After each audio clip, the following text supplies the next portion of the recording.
భక్తుల కొంగు బంగారంగా భావించే యాదాద్రి లక్ష్మీ నరసింహస్వామి ఆలయం చుట్టూ ఇక ఆటోలు తిరగనున్నాయి.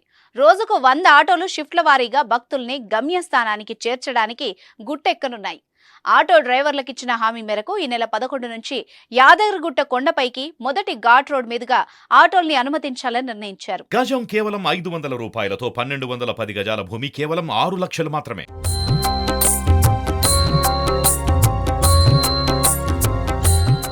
మంగళవారం యాదాద్రి భువనగిరి జిల్లా యాదగిరిగుట్ట కొండపైన జరిగిన సమీక్షా సమావేశంలో ఈ నిర్ణయం తీసుకున్నారు. ప్రభుత్వ విప్ ఆలేరు ఎమ్మెల్యే బీర్ల ఐలయ్య కొండపైకి ఆటోల్ని 2 షిఫ్ట్లలో అనుమతిస్తామన్నారు. మొదటి షిఫ్ట్ ఉదయం 3 గంటల నుంచి మధ్యాహ్నం 1 గంట వరకు, రెండో షిఫ్ట్ మధ్యాహ్నం 1 గంట నుంచి రాత్రి 11 గంటల వరకు ఉంటుంది. ప్రతి షిఫ్ట్ లో 50 ఆటోలు నడుస్తాయి. 25 కొండ మీద, 25 కొండ కింద ఉండనున్నాయి. ప్రతి ఆటోలో డ్రైవర్తో పాటు 3 ప్రయాణికులు మాత్రమే ఉండాలి. ఆటో డ్రైవర్లకు అన్ని రకాల ధ్రువపత్రాలు ఉండాలని నిర్ణయించారు. వారిపై నిరంతర నిఘా ఉంటుంది.